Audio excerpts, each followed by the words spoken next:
Salam jemaat yang dikasihi oleh Tuhan. Selamat bergabung kembali bersama kami di channel YouTube GPT Home Kedung Gebang.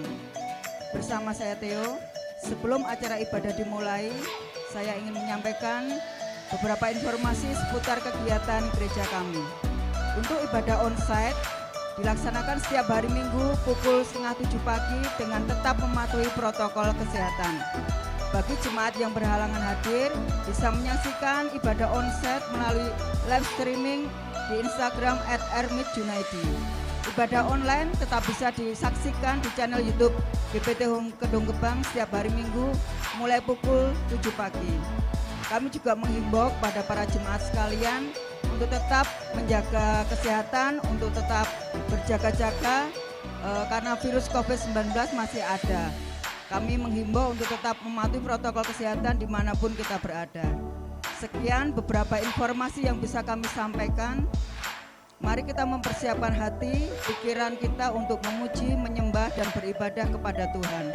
Kami mengucapkan selamat beribadah, Tuhan Yesus memberkati.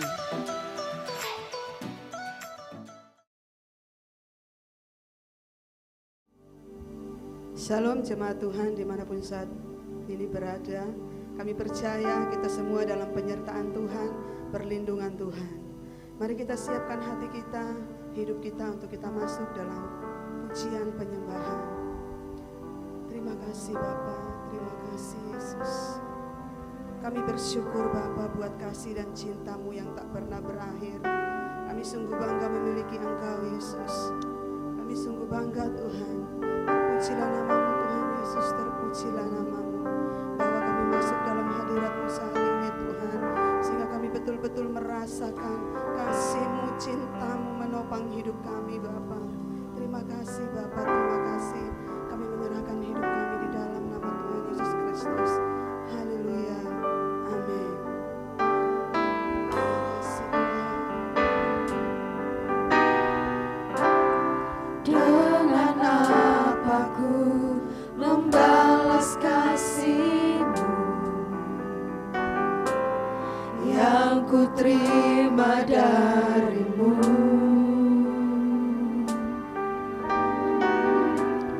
Dengan apa ku membalas cinta-Mu, oh Yesusku.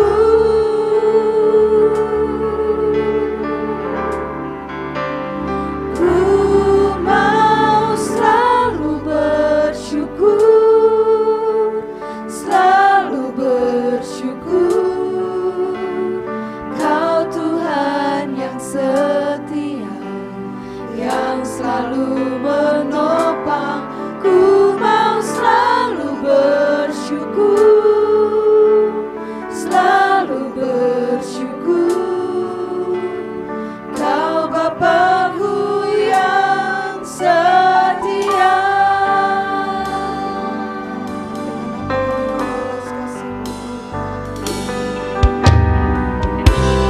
Dengan apa ku membalas kasih yang ku terima dari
cinta-Mu yang tidak pernah berubah.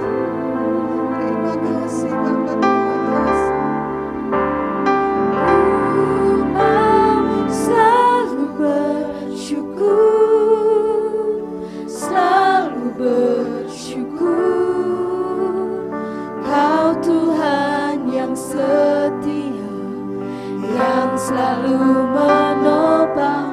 Ku mau selalu bersyukur, selalu bersyukur. Kau Bapa-Ku yang setia. Ku mau selalu bersyukur, selalu bersyukur. Kau Tuhan yang setia, yang selalu menopang. Ku mau selalu bersyukur, selalu bersyukur. Kau Bapa-Ku yang setia. Selalu bersyukur, selalu bersyukur. Kau Tuhan yang setia, yang selalu menopang. Ku mau selalu bersyukur, selalu bersyukur.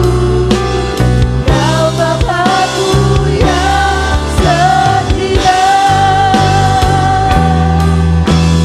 Kau Bapa-Ku yang setia.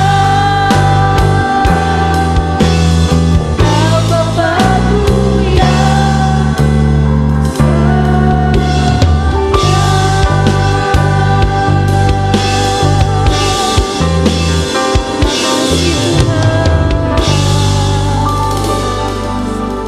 Nah Tuhan Yesus, ini setiap kami jemaat-Mu Tuhan, kami mengucap syukur tidak henti-hentinya Tuhan Yesus untuk segala pertolongan-Mu, untuk segala kasih karunia-Mu, kesetiaan-Mu dalam kehidupan kami Tuhan.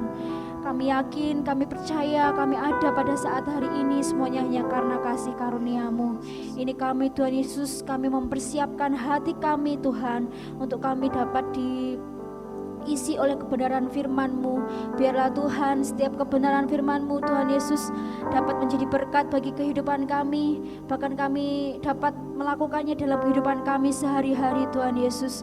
Biarlah Tuhan kehidupan kami dapat membawa kemuliaan bagi nama-Mu Tuhan Yesus. Terima kasih Tuhan, Kau urapi juga hamba-Mu yang akan menyampaikan firman-Mu. Urapi mulai dari ujung rambut sampai ujung kakinya Tuhan Yesus. Biarlah Engkau bertahta atas kehidupannya Tuhan Yesus. Engkau memakainya secara hebat luar biasa lebih lagi Tuhan. Terima kasih Tuhan Yesus, terima kasih Bapa di surga. Kami mengucap syukur hanya di dalam nama Tuhan Yesus Kristus. Haleluya. Amin.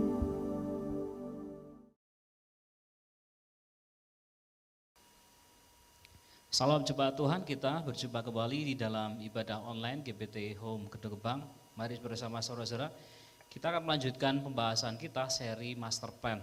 Saudara-saudara, perlu kita menyadari bahwa jika kita memperhatikan di dalam Alkitab, dari Kejadian sampai Wahyu, Tuhan itu bukan saja memakai orang-orang yang memiliki kualifikasi yang luar biasa, tetapi juga Tuhan juga sebenarnya memakai orang-orang yang kualifikasinya dari luar biasa menjadi biasa.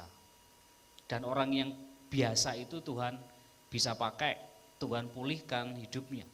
Saudara-saudara dikasih Tuhan, kali ini kita beralih dari Abraham, kemudian dari Yakub, kita akan beralih langsung ke Musa. Kita akan lihat Kejadian, saudara-saudara.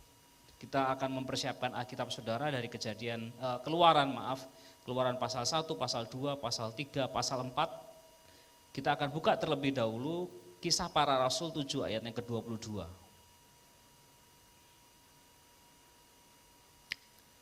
Dan Musa dididik dalam segala hikmat orang Mesir, dan ia berkuasa dalam perkataan dan perbuatannya. Saudara perhatikan baik-baik kata ia berkuasa dalam perkataan dan perbuatannya.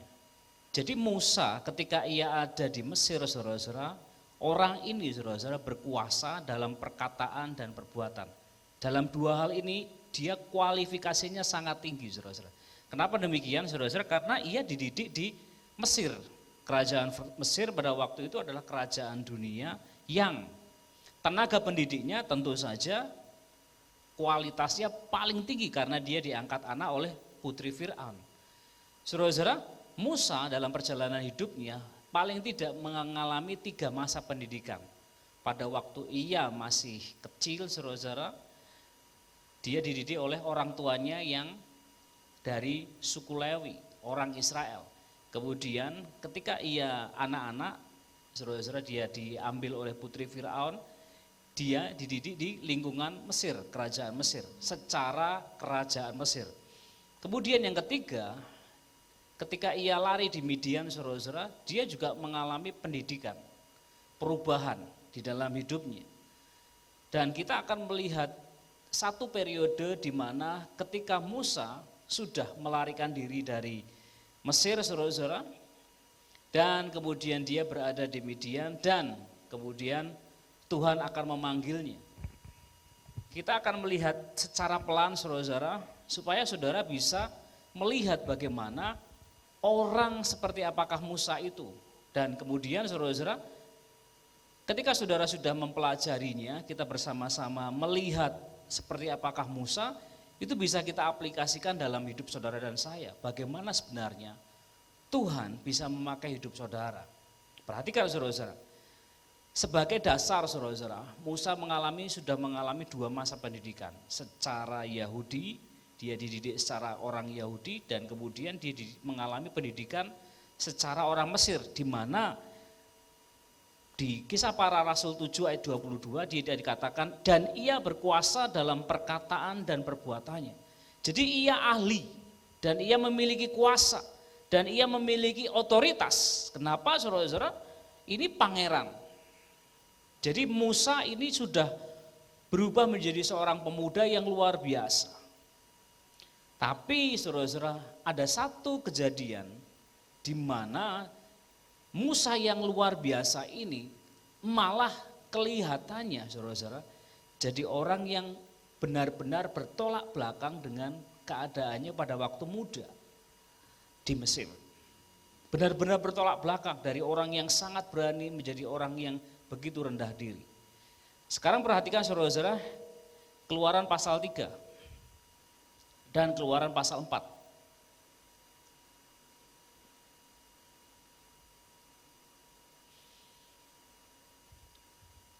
Ayat yang pertama, Keluaran pasal 3, adapun Musa ia biasa mengembalakan kambing domba Yitro mertuanya, imam di Midian.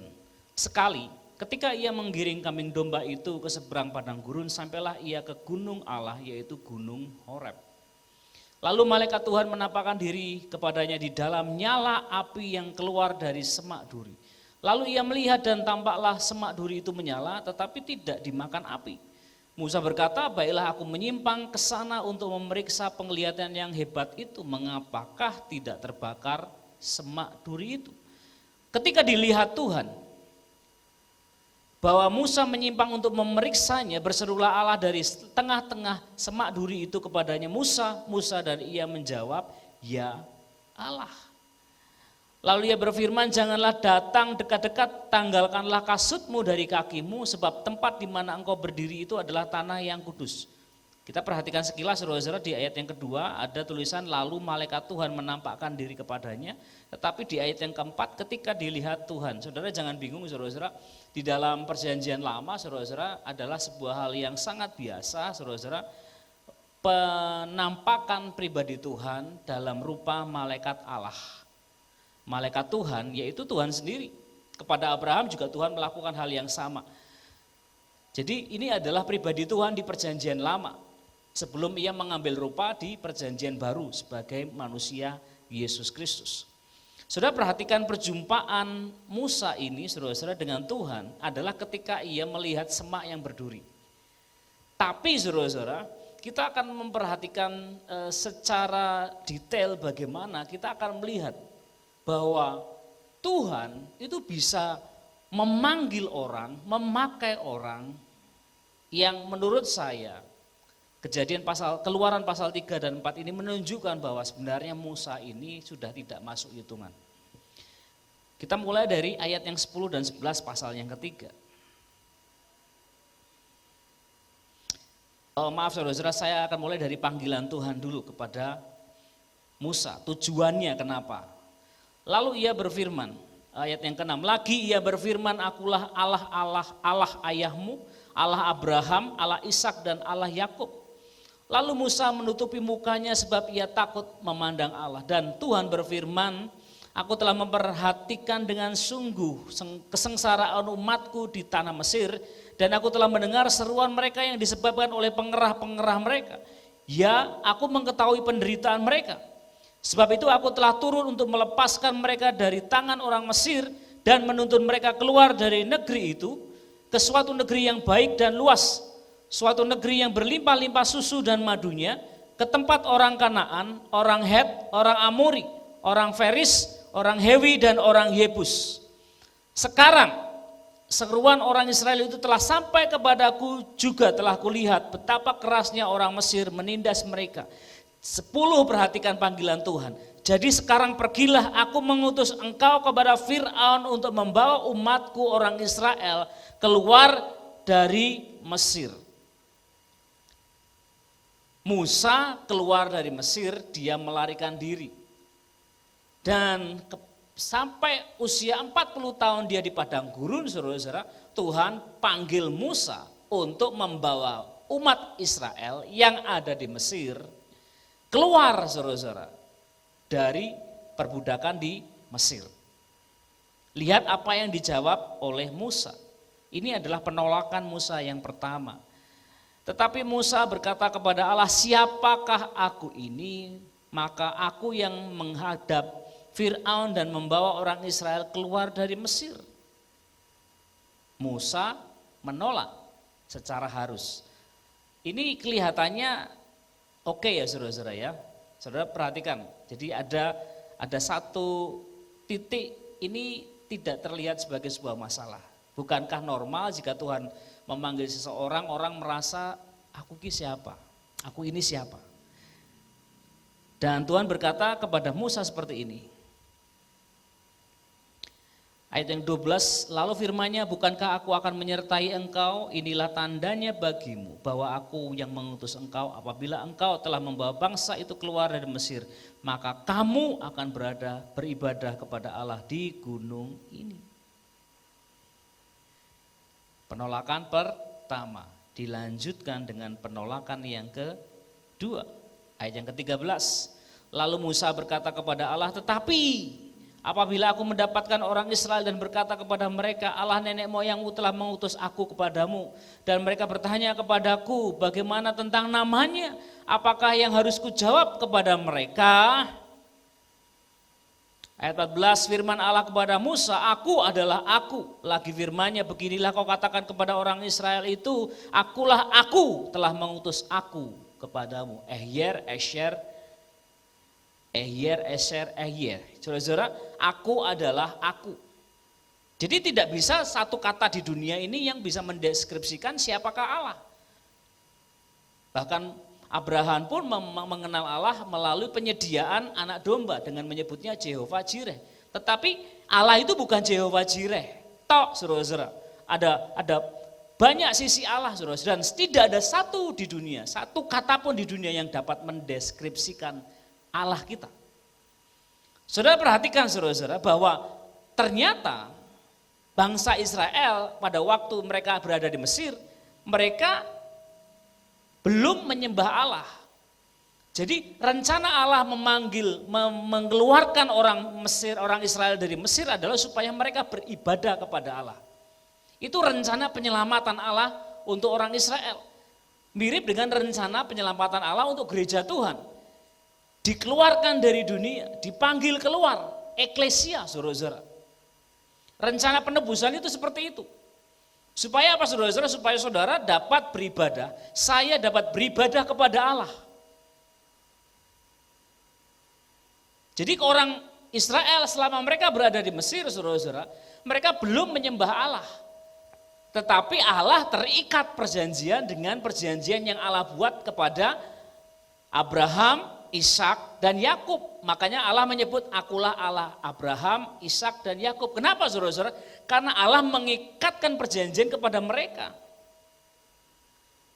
Kepada Abraham diulangi kepada Ishak dan diulangi lagi kepada Yakub. Saya jelaskan di bagian yang lalu saudara-saudara. Tetapi kembali saudara-saudara, Musa menolaknya. Sekarang kita akan loncat ke pasal 4 saudara-saudara. Lalu saut Musa, ayat yang 1. Bagaimana jika mereka tidak percaya kepadaku dan tidak mendengarkan perkataanku, melainkan berkata, Tuhan tidak menampakkan diri kepadamu. Ayat 2, Tuhan berfirman kepadanya, apa yang di tanganmu itu? Jawab Musa, tongkat. Kemudian saudara-saudara, ada dua hal yang Tuhan nyatakan kepada Musa. Tongkatnya dapat berubah menjadi ular dan tangannya ketika dimasukkan ke dalam bajunya bisa berubah menjadi kusta. Kenapa itu dua hal itu sangat Tuhan berikan kepada Musa, karena orang Israel itu punya ahli sihir. Dan ahli sihir ini saudara-saudara, gimana caranya membuat mereka percayakan kuasa Tuhan? Ya dengan tongkat itu yang bisa berubah menjadi ular.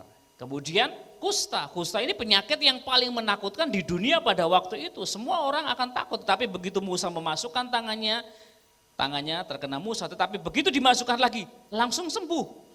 Itu sebuah hal yang tidak bisa dibuat oleh manusia. Tuhan kembali menyatakan janjinya kepada Musa bahwa ada penyertaan Tuhan untuk Musa. Tapi saudara-saudara, sekali lagi saudara-saudara, Musa menolak panggilannya Tuhan. Ayat yang ke-10. Lalu kata Musa kepada Tuhan, Tuhan, aku ini tidak pandai bicara, dahulu pun tidak, dan sejak engkau berfirman kepada hambamu pun tidak. Sebab aku berat mulut dan berat lidah. Perhatikan ayat yang ke-10 ini dan saudara bandingkan dengan Kisah Para Rasul 7, ayat yang ke-22 tadi.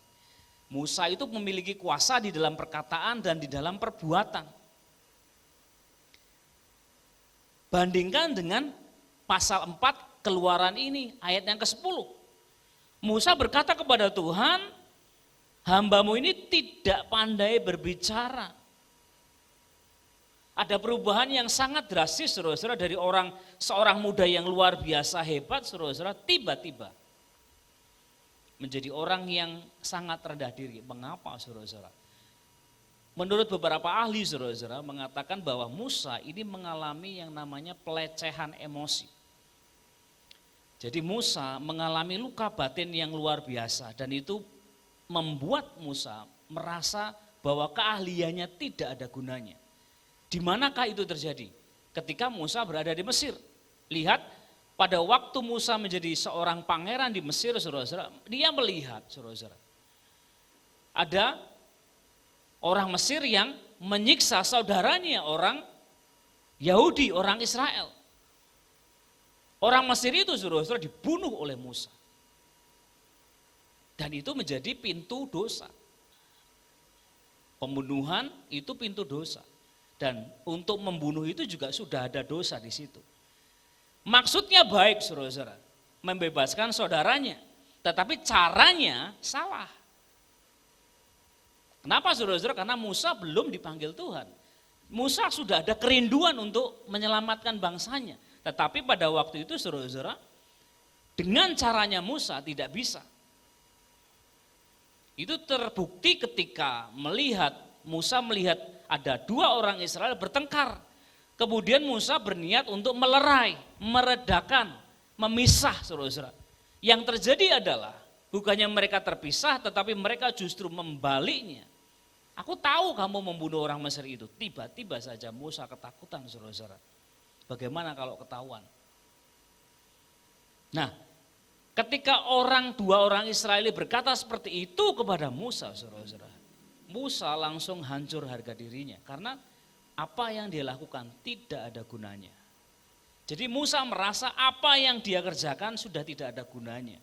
Dan itu sangat melukai Musa.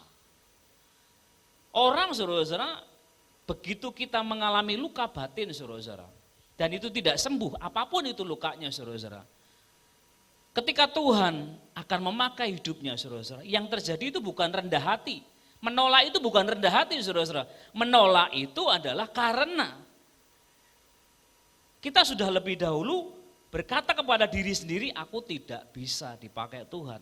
Sama seperti yang Musa sedang sampaikan kepada Tuhan. Penolakan yang ketiga, saudara-saudara, dilakukan oleh Musa. Tetapi lihat ayat yang ke-13.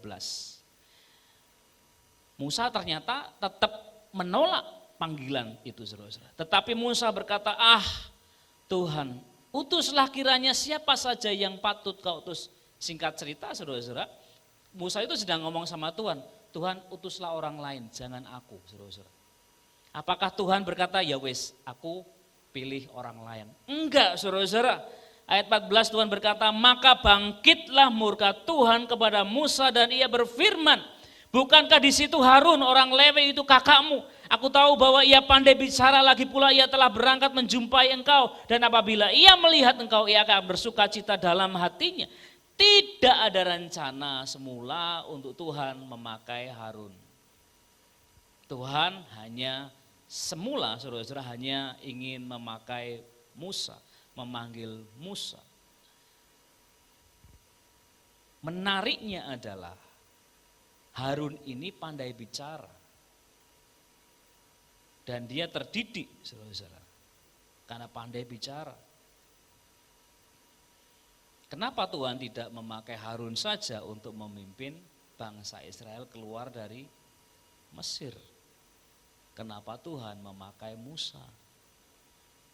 Itu akan menolong, jawaban ini akan menolong saudara untuk memahami kenapa Tuhan ingin memakai hidup saudara yang menurut saudara sendiri, aku ini tidak bisa, aku ini tidak mampu, aku tidak bisa bicara, aku ini bodoh. Tahukah saudara bahwa Allah itu suka sekali memakai orang yang bodoh, orang yang tidak masuk hitungan. Kenapa, saudara-saudara? Untuk menyatakan bahwa Tuhan itu yang berkuasa. Bayangkan jika Tuhan itu memanggil Musa pada waktu ia masih sangat muda, memiliki kuasa di Mesir, saudara-saudara. Yang terlihat siapa, saudara-saudara? Musa, bukannya Tuhan. Itu saudara akan lihat, saudara-saudara, bagaimana cara Tuhan menyertai Musa di dalam segala kekurangannya. Saudara akan melihat bagaimana Tuhan menuntun bangsa Israel keluar, saudara-saudara, itu dengan segala kekurangannya Musa. Dan saudara akan melihat lebih banyak lagi kekurangannya Musa ketika dia memimpin orang Israel di padang gurun. Bayangkan, saudara-saudara, Musa itu sudah tahu kebenaran. Dia harus memasuki tanah Kanaan. Diambil voting, saudara-saudara. 12 pengintai, saudara-saudara, balik, saudara-saudara, 10 berkata jangan masuk, 2 berkata masuk. Musa nurut kepada yang 10. Yang 2 ini ngomong firman Tuhan, tepat sama yang Tuhan kehendaki, tapi Musa mendengarkan yang ke-10. Bukankah itu pemimpin yang menurut saya jelek? Voting, saudara-saudara, itu tidak bisa dibuat patokan sebagai kebenaran. Kita terbiasa di dunia ini dengan cara suara terbanyak berarti itu yang benar. Oh, tidak bisa, saudara-saudara. Dan itu menyebabkan banyak masalah. Harun, saudara-saudara, orang yang hebat, saudara-saudara, pandai bicara, justru membuat bangsa Israel membuat patung lembu emas. Ngeri kan, saudara-saudara? Hanya karena Harun ini memakai jubah imam, saudara-saudara, dia tidak terkena kusta. Miriam kena kusta. Kalau Musa tidak memohon kepada Tuhan, tamat riwayat mereka, saudara-saudara. Kenapa itu terjadi, saudara-saudara? Karena Musa bolak-balik menolak panggilan Tuhan.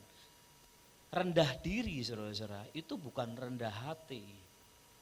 Rendah diri itu datangnya karena saudara dan saya mengalami luka batin yang dalam.